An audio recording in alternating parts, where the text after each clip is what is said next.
Hi, everybody, and welcome to this panel session on APIs in education. My name is Michelle Dervan. I'm a principal at Rethink Education, and I'm very pleased to facilitate this session this afternoon. Before we get started, I'd love to get a sense for who's in the room and what you're interested in. I think we have enough people to fuel a very lively discussion and few enough that we should hopefully be able to touch on all of the different things that you've come here to hear about. So how many educators do we have and administrators? How many entrepreneurs and developers, technologists? Okay, great, so it's fairly evenly split. Who knows a lot about APIs? Okay, great. So we're going to start off with some very brief intros from our panelists. I'm based in New York, and I'm involved in organizing the edtech meetup there. So the way we usually start off our panels is by asking each panelist for 2 facts and something funny about themselves. So I'm kind of putting them on the spot, but Eli, do you want to start us off? Yeah, I'll kick that off. Can you guys hear me okay? Yeah. Mic's turned on? Great. So I'm Eli, and I run an education company called Desmos. And so my 2 facts and a funny are actually 3 facts that I think are funny. So the first one is that I had horrific lead poisoning when I was a baby, and they almost took me away from my mom, and they had no idea how I'd come out. So jury's still out on that. The second is that I dropped out of middle school and went over to UMass Amherst because I thought I might like that better. And then my third is that I then dropped out of high school and went over to Amherst College during high school. So I actually didn't have a single degree through the end of college. So I've got a pretty non-traditional path through education to take me into trying to do my part to help out. Fascinating. Good. Yeah, my name's Kendrick McLish. I'm with the Global Product Organization within Pearson, where I do portfolio strategy and planning, so kind of a mixture of product strategy and investment decisions across the Pearson portfolio, both higher ed and K-12. So 2 facts. Well, I do have a degree in philosophy from the University of Vermont, and that degree is very useful because philosophy has a lot of gravitas around it. And so I like to think I have a deep voice and a fair amount of gravitas, but around Pearson, a lot of people call me Special K. So that's my funny. I worked at Pearson and I never heard that. But My name is Gavin Cooney. I'm the founder and CEO of Learnosity. I guess 2 facts are a funny thing. I don't really have a home. I'm moving between Sydney, New York, and Dublin at all times, so no fixed abode. And I do a mean Elvis impersonation. So if you catch me in the bar later on, I might do that for you. And Shaggy. I do Shaggy too. Good. Cool. Hi, everyone. My name's Tyler. I'm the founder and CEO of a company called Clever. We are a software platform that schools use to manage all their different learning applications, and we're used by about 70,000 K-12 schools in the US. A couple facts. First one is this is an API panel.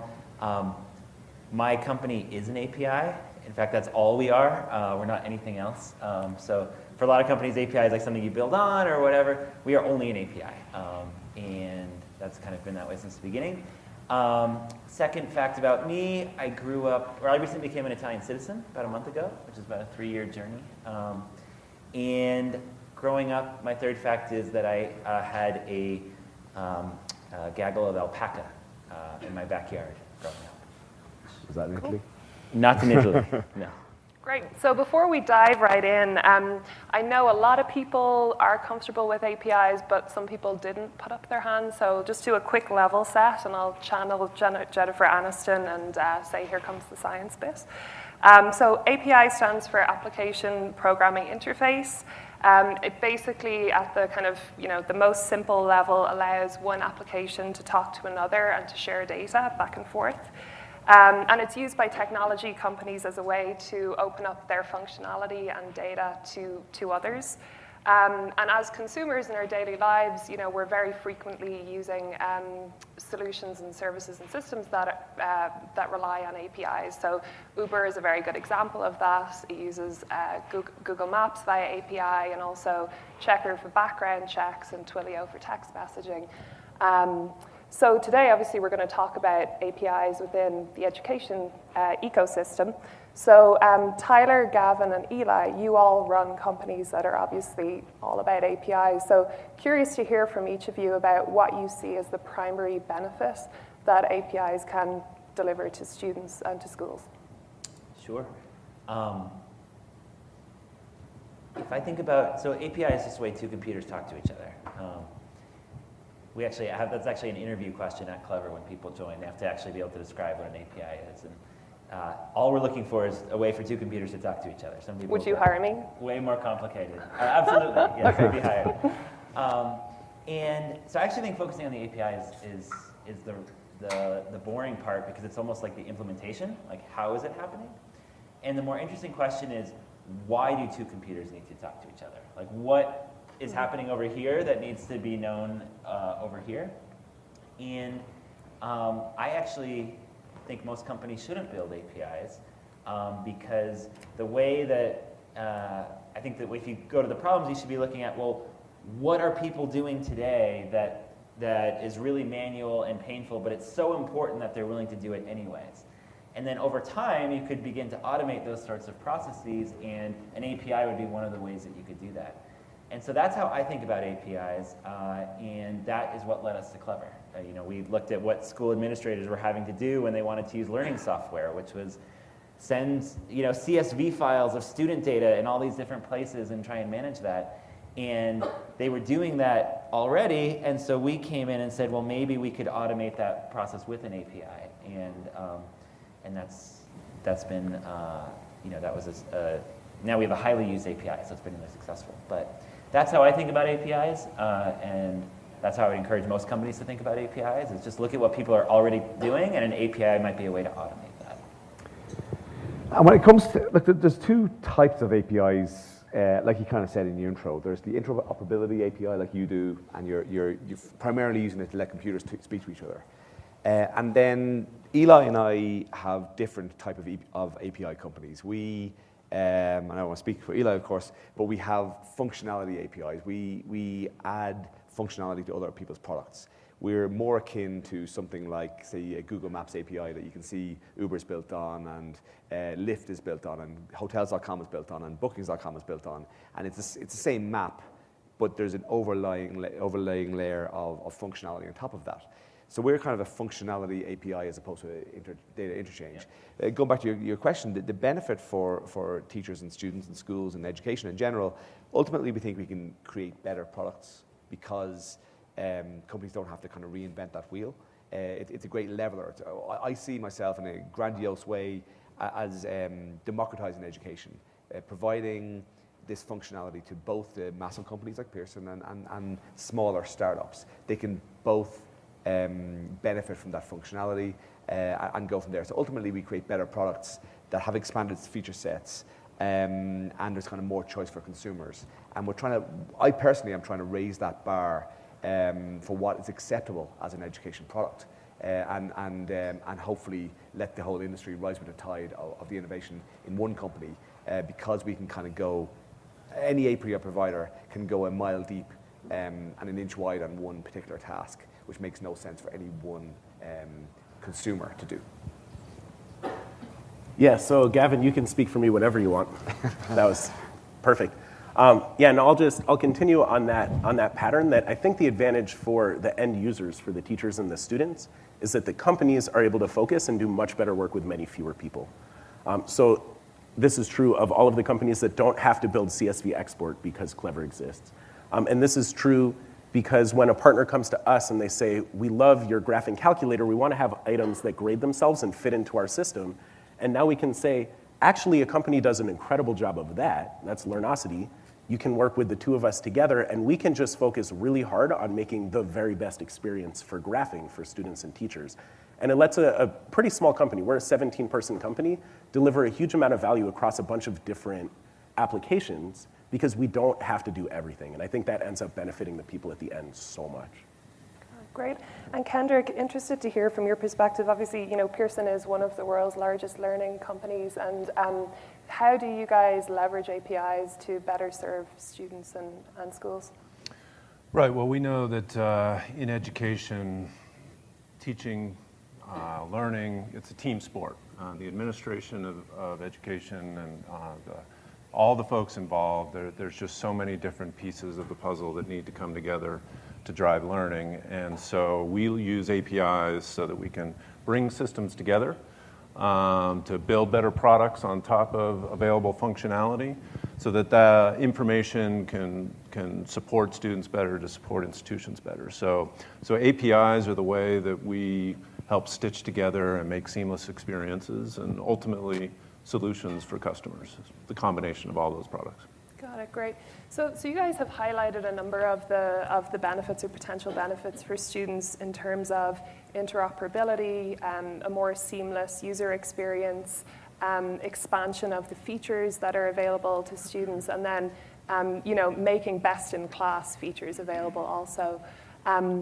But yes, we see that within education, the prevalence of APIs is a lot less than in other sectors, like travel, for instance, or in consumer world. What are some of the challenges in education that are holding us back from embracing APIs more? I think the first thing, certainly in K-12 education, there is a data problem. There is a real and genuine and deserved nervousness around data and sharing data and personal identifiable information and so on. So there's a matter of, we actually avoid all that. We do not store any PII, for example. We didn't want to be another In Bloom and have that kind of political nightmare. It is a smaller industry, and it is only emerging now that the kind of use of APIs, unfortunately, consumer comfort isn't really there yet. Consumer, as in the developer comfort in the education industry, unfortunately, isn't really there.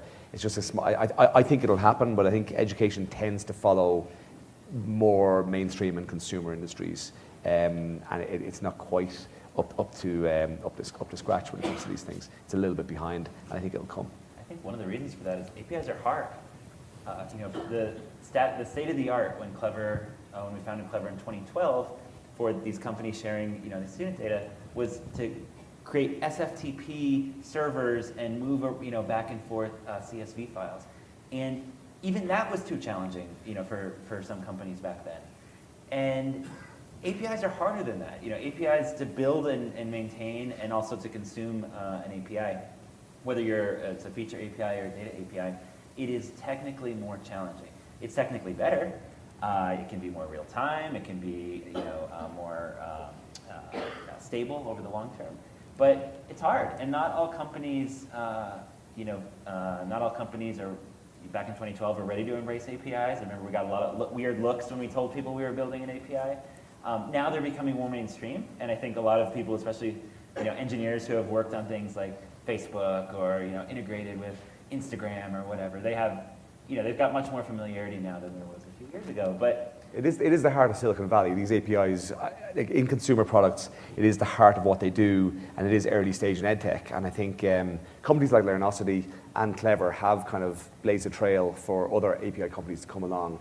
And I kind of find that when we came along, you probably shared the same experience 5 or 6 years ago, trying to do this and trying to explain what an API was, like beginning with that. And it was quite difficult to do, and I think we blaze a trail a little bit for other API companies come along. You're welcome, and hopefully later on, lots and lots of more companies will come along because we've educated that market. But it is quite a difficult thing to come along into a sector and educate a market about what something exists. Nobody's looking for an assessment API. In fact, nobody's probably looking for an SIS API. It's just kind of you have to kind of go out, network, educate, explain what it is. Because the default is to build it yourself. And if it works, no one will ever know about it. Like if a Desmos calculator is well integrated into, say, a smarter balanced assessment, then the student never knows that an API, developers built a wonderful API integration, everything happened behind the scenes. Same for Clever, same for everything else. So it's one of these weird things where it's a little more technical, it's a little newer, and then if it's done well, nobody should ever know about it. Yeah, I mean, we like, I don't know how many users you have. We have 24 million users active. That's as big as a lot of the publishers in K-12 and so on, and nobody knows who we are, no teacher, no student, and so on. So it's interesting to kind of, yeah, it's thankless. Right, at one level, it's almost strange to focus on APIs as something of interest, right? You'd be tempted to say, well, it's just a means to another end. Why have a session on APIs? Why We not should have have a had this session conversation earlier. Right. Well, but I think the reason to do it is because of what we've talked about. Unless you really are focused on how systems are going to talk together, how you're going to rapidly expand the functionality that you can bring to education, unless you really focus on what enables that, it's going to take a lot longer. So I think it is appropriate to have a session on it. So we have like a number of entrepreneurs and technologists in the room. So what are some of the things that you guys do to help allay customers' concerns? Like you mentioned the data point, Gavin. Even unfounded concerns about data, it's still kind of an obstacle. So how do you have any advice for other entrepreneurs in providing a level of comfort to customers around that? Well, we kind of learned the hard way what the sticking points were in our kind of sales cycle as we tried to get adoption here, where people worried about data, worried about we were after it for the data, and we kind of, okay, let's put it in the contract that we don't have, the data is not ours, it's somebody else's, it's yours or it's the students. And the same process happens a little bit with other areas that are sticking points. People get worried about service levels. So you put a really aggressive service level agreement, and then you deliver on that. People are worried that you'll kind of go away. Early days, now we're very much established, very healthy and so on. But when we were 5 guys, 6 guys, trying to convince bigger companies to use us, I do remember in our first office in Sydney, I shouldn't mention this, especially in front of you, Pearson Australia were coming in to visit us to see if we were kind of a real company. And so me and Dennis, who's in the back of the room there, went to IKEA, we bought more tables. We stopped short of hiring homeless people to sit in them, but we brought in friends and they sat in desks, and you could see them coming in and kind of counting our heads as they walked through the office, because we only had 6 or 8 people in the company. And it's kind of, so there's certain things we did along the way to kind of put in contracts to make sure that we avoided some of those problems, and faked it until we made it, and then and once we made it, we can kind of show real numbers, massive numbers of tests, what the load testing and so on, and show those real numbers, and then it's easy. We did exactly the same thing at the Yale Entrepreneurial Institute. Had a guest coming to visit, and one of the other companies just came and sat in the office, wore Desmos shirts, exact same thing. But I think at the end of the day, showing an understanding of the concerns that your partners will have, and once you've heard them a few times, you realize that they're real. At first, I thought our SLA is amazing, why are you asking about this? And then you realize that in education, if you're down in the middle of a school day, that's an enormous issue, and adding a new point of failure is really serious. And so yeah, you take the SLA seriously, you address it head on. Same thing with things like COPA and FERPA. You should know those backwards and forwards when you go into the conversation. Know which ones apply to the partner, know which ones apply to the school, and how you're going to help address it. And the reason they're asking for SLAs is because people before us screwed it up. Exactly. And it went down for days, and messed it up, and they were burned by those things, and now they're looking for an SLA that really kind of puts a gun to your head. And we started to have to understand those things and hit it head on. Yeah, exactly. And to the degree that you can, when you can actually write in, we're not going to store any data, that's huge. We can even go a step further sometimes where we'll say, you install the file, it will never talk to our servers. You install it on yours, and the SLA concerns just go away completely. And so hear the concerns of your clients and do everything that you can to address them head on, and to even just mitigate them completely if possible. So SLA is one challenging part of building an API. So is apparently having enough employees or projecting that you do. For us, one of the challenges at Clever, we work with about 250 companies in education at this point, and they partner with Clever because they want an easy and universal way of handling all their student data challenges. And so we go in there with this brand spanking fancy new API, and we've kind of, for some companies, no problem. We give them we send them the developer docs, we hear back in a week, everything's great, we're done. You might be surprised to know that's not the average case. And we've really had to embrace this idea. We actually have a whole team at Clever called Partner Engineering. And we've had to embrace this idea that it's not enough to just build an API. You actually have to help people use your API. And so when we work with a new company and they want to come on the Clever platform, part of what we do is we'll send an engineering team out there if we need to, and really be a force for good in terms of helping educate. Here's the good practices around an API. Here's what we've learned from watching other customers build against our API. And anything you can do to make the API easy and almost like the path of least resistance is one way of taking this thing that can be technically overwhelming or technically just not exciting for some companies, and make it something that by the end of it they are just API champions. Got it, great. And so we kind of, as we were saying, APIs are not yet as prevalent in education as in other industries. Thinking about kind of what more can be done, what would you say we're doing well at the moment, and where are we failing schools? What can we do better, and how can we further leverage APIs? Tackle that. Anybody? What are we doing well? As I said, I think the edtech world is a little bit behind the rest of the world when it comes to these things. When it comes to technology, it's a little bit behind. There's a reason why I started the company. When I first started working for the New South Wales Department of Education, New South Wales Board of Studies in Australia, I was appalled by the standard of edtech compared to the industries I'd come from, mobile phones and so on. So I think we failed a little bit, but there is it does really feel around now that we are kind of at a tipping point, that there is sort of this lift off when it comes to moving from early adopters, both in APIs and in edtech, into that kind of early majority where there is a few things coming together. People are getting comfortable with this technology, with APIs and with edtech. There's a network effect of lots and lots and lots of users coming on, lots of computers, and people and APIs to speak to each other. And that comes together really with this kind of Moore's Law and this kind of ubiquitous technology. Going back to consumer and back to the world that I was in before in cell phone companies, when I started my career, I was in a cell phone company. I was the 40th guy in the business, in the company, and there was no APIs. We had to build it all ourselves, and we literally bought land, put up pylons, built a cell phone network. We built the billing system. We built like I personally built the consumer interface to check your bill, the customer care interface, and so on. Had to do it all ourselves. And that was billions of dollars to build this thing in Ireland. I don't know what the actual budget was. It was hundreds of millions anyway. And then you take something like WhatsApp. WhatsApp came along in a world of ubiquitous technology. It came along and used everyone's existing smartphones, prevalence of internet, people using stuff all day long. And with 32 developers in 3 years, they had a messaging app that had 450 million users, and God knows what it is now, but it was sold for $17 billion, as I'm sure you all know.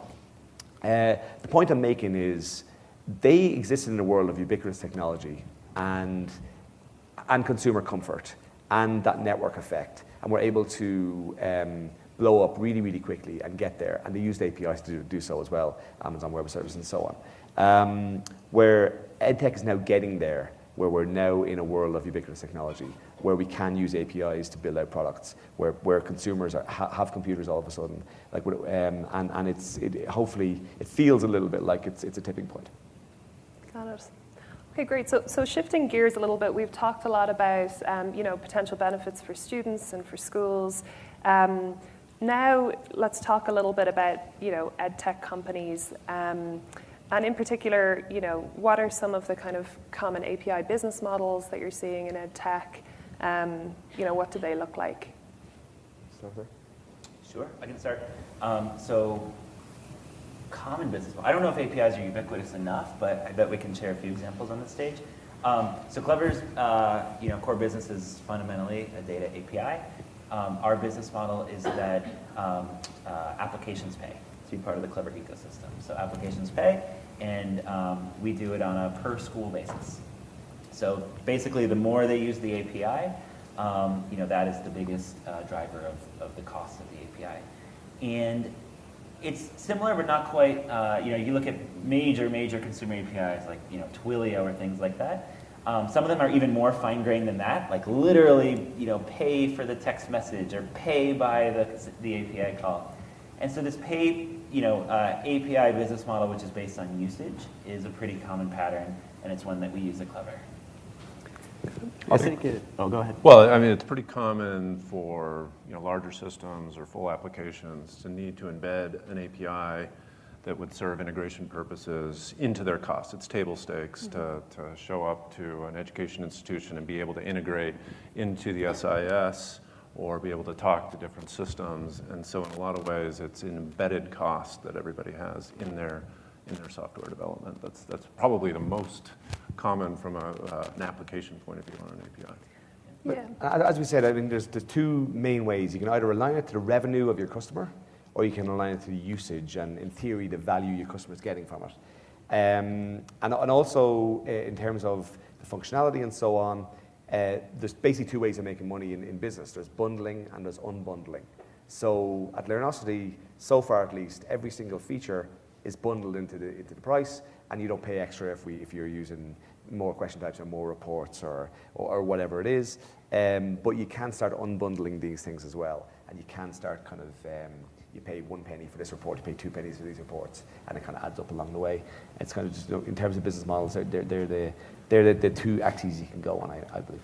Got it. And then kind of related to your point, Kendrick, around integration of APIs into, for large companies, it's kind of, it's table stakes.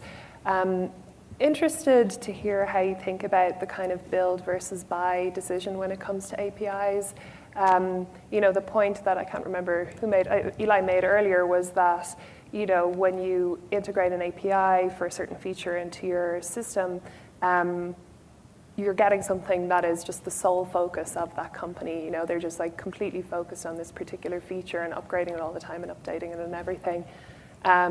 But at the same time, by choosing to use the API, maybe you're kind of giving up something that you could consider to be strategic IP or core IP. So just interested to hear how you guys think about that. I mean, it's an important point, right? So you have these functional APIs out there from great companies like these, and it gives you the opportunity to not have to build it yourself. You can leverage the APIs to take advantage of the functionality. And you're right, you wouldn't be surprised at Pearson over the years, we've faced this choice many times as we've looked at innovations in the marketplace and had to kind of make build, buy, or partner decisions where there are companies that would facilitate things and extend us into areas that we're in currently. You're very prescient to bring up the notion of strategic IP. That's kind of where we start. We have a framework for looking at the build, buy, partner decision every time. It starts with, is the functionality we're talking about strategic to Pearson? Is it part of our core mission? Is it part of our core competency? And even if the answer is no, that doesn't mean we're not interested in it. That just means we don't feel like we necessarily need to control it, that we need to own it. Another key question are what are the costs or risks associated with getting that functionality in-house, and if they're, depending on where it falls on the cost-risk continuum, we may choose different approaches. And then, speed to market is a huge piece, and one of the benefits of having a lot of functionality that's out there that's API-enabled that we can build on top of is we can get to market quicker. At the same time, when we're looking at innovations in education, we're thinking about learner outcomes, we're thinking about how crucial it is to our customers. All that is just a way of saying, we need to decide in every case, to what degree do we need to control it? Where is it on our trajectory and our customer's trajectory in terms of implementation? If it's very far out, sometimes we'll go into a strategic alliance and decide to partner with a fine company like one of these to say, we're going to work together and figure out what this business really is over the next 5 years. And those are the kinds of conversations that we have when we're considering build, buy, or partner. A word I hear a lot when we talk to companies is core competency. And I find that companies are really eager to own and focus on things that they consider to be their core competencies, and really eager to outsource and not do things that they consider not their core competencies. Core competencies being things they do uniquely well with competitive advantages and everything else, and non-core competencies being, well, everything else. And so when a company's thinking about partnering with Clever, a big question they'll often ask themselves is, do we want rostering and single sign-on integrations to be a core competency at our company? And for all the companies we work with, the answer is no, we don't. Probably the same way certain companies say, do we want building a calculator to be our core competency? No, there's probably people way better at that. In fact, they might be on the stage.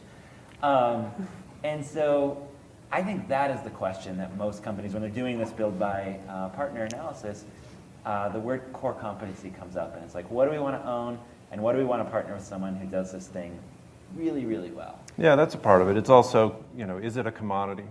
Or is it something that we could actually differentiate on? What's the competitive aspect? So obviously authentication or having a customer create a profile in your system, that's a commodity, right? We're willing to share that with Facebook or Google, leverage their identities in order to create a user into our system. So that's a case where the commoditization of a functionality, makes it something that you're perfectly willing to outsource. And sometimes competency comes into play. Often over the years, companies decide to acquire things and bring in competencies in-house. So that's a piece of the puzzle as well. One thing you mentioned that I like, it's not just build versus buy. You said build, buy, or partner. And we actually see that often as the core question. Are we going to buy this thing one time, or are we going to partner with a company that's going to support it in an ongoing way? And often that's a decision we run into. I don't know if you guys all the time. And also, it's never, I've never seen a build calculation internally or externally that was accurate. Yeah. And people talk about this build or buy decision, and it's never ever accurate.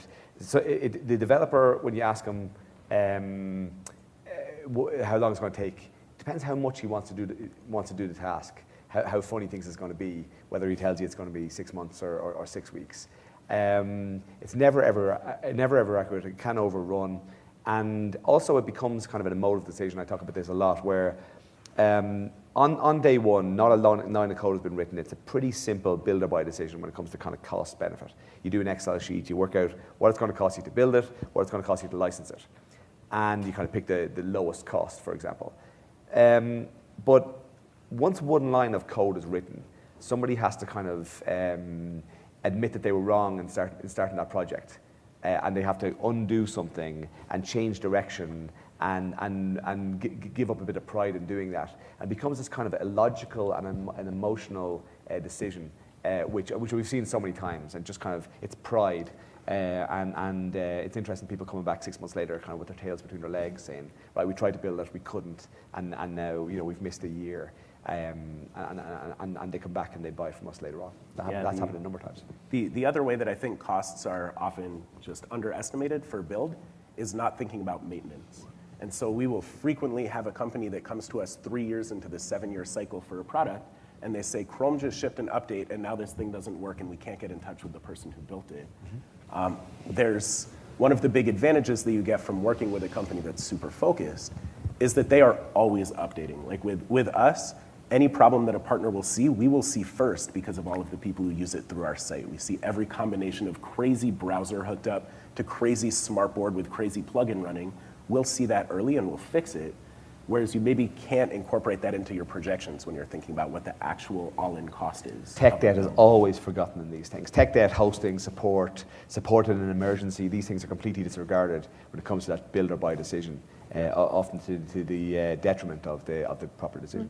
I'm curious to hear, so you guys have been through this all in different roles several times.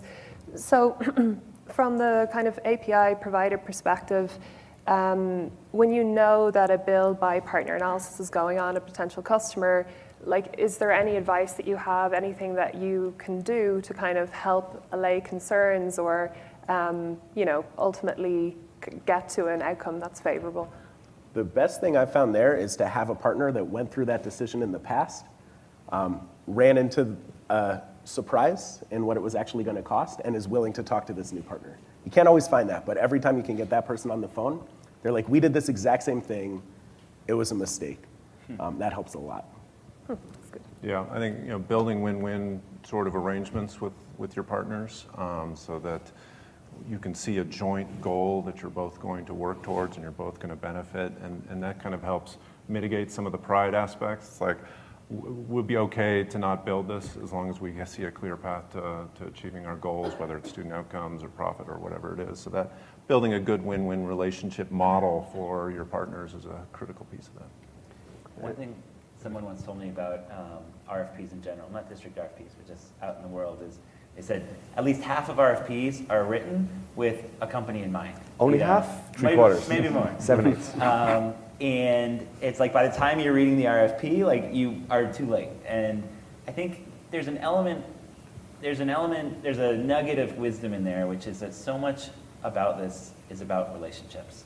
And I think that's doubly true when a company is thinking about, betting on an API. I think you'll come out successful in a build versus buy analysis if you know what they're trying to accomplish and you have a strong relationship with the team, building that, and they're excited to take a bet on, your product or offering. Likewise, I think if you are just hoping that, a build buy analysis is going to happen in the winds and, one day you'll just get like a purchase order landing on your desk, then it'll never work that way. And so I think there's companies will want to do a rigorous build buy analysis, but I find that a lot of times the relationship and being part of that conversation as opposed to having it happen to you is the way that those go the best. And I totally agree, but it's kind of funny that there's two answers to that question in the early stage of being an API company and later on when you've kind of proven yourself. In the first couple of years, you're really relying on a personal relationship, and you're really relying on people trusting me personally and writing stuff in contracts that might be unreasonable and really looking somebody in the eye and shaking their hand and agreeing to deliver something and then delivering it. And I feel like I would have let down the people who came after me if I kind of didn't deliver on some of the things, either delivering on time, the SLA, not exiting when they feared I would, type of thing. Because one of the problems here is that people, edtech companies get to a certain stage and then they go, and not a lot of companies get out the other end of that. So then later on in the cycle of my company, I think other API companies, you've proven yourself. When they ask you about scale, you don't answer with, well, theoretically, with a load test, it'll do this. You say, well, last month we delivered 46 million tests, and it just sort of, oh, okay, move on, and it just there's two different things there. Great. Okay, so we've talked about some of the benefits for students of API-based solutions, some of the challenges to broader adoption and business models, and some tips for increasing adoption of API solutions. Now I'd like to take the last few minutes to open it up to the audience. I think we probably have time for like 2 or 3 questions.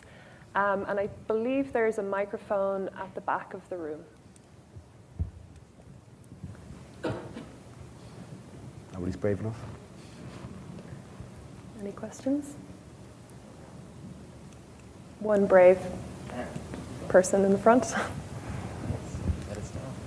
Hi.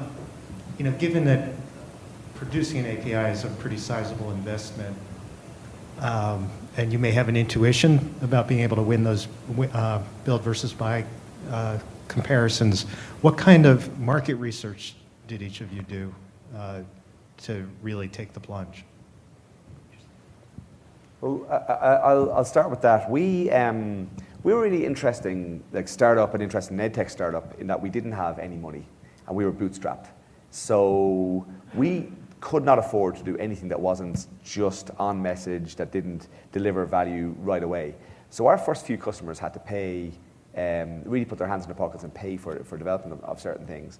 And we had to, all the way through, really know that whatever we were building hit a market need, because we didn't have the luxury of not. So we spent a lot of time with our customers, worked out what they needed, and when it was right, when they were ready to pay for it. If somebody's willing to pay for it, willing to give you a licensing deal for a couple of years, willing to give you some money for dev, whatever that is, they need it. And we get asked for a lot of stuff along the way, and you kind of go, okay, will you pay for that? And they kind of go, no. Well, then it wasn't a real need. So we didn't have the luxury of going off and building with millions of dollars of VC money or something. So that's how we did it, just kind of out of necessity and being pretty thrifty about the whole thing. Go ahead. I think it's a great question. How do you know? And I wish I had a great formula for it, but I think Gavin's formula of are people willing to pay for it is not a bad one. Somebody was asking me earlier about the founding story of Clever, because Clever just turned 5 years old. And I was thinking back to it, and we knew that schools had this problem of managing their student data. We knew, because my co-founder was a director of technology, and he was very frustrated.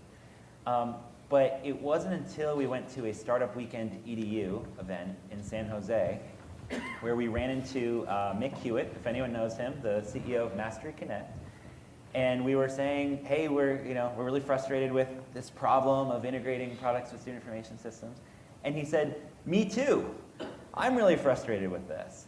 And that was kind of shocking for us, that we knew the school pain, we hadn't heard the application pain. And he said in that moment, if you will build something that solves all my SIS integration needs, I'll pay you, X dollars. And for us, that was the moment where it was like, okay, well, we have a customer. We know there's pain. We have our first customer. He's willing to pay something for this. And let's just pull this thread and see where it goes. And so I think that if we hadn't gone to this random event in San Jose and randomly run into Mick Hewitt, and he hadn't randomly expressed his pain and said, it's such a pain, I want to pay you to solve this for me, we probably would have never built this API. And so, some of it's luck, some of it is hearing that pain so badly that somebody tells you they're willing to pay for it. And I'm just very grateful we ran into Mick Hewitt on that day.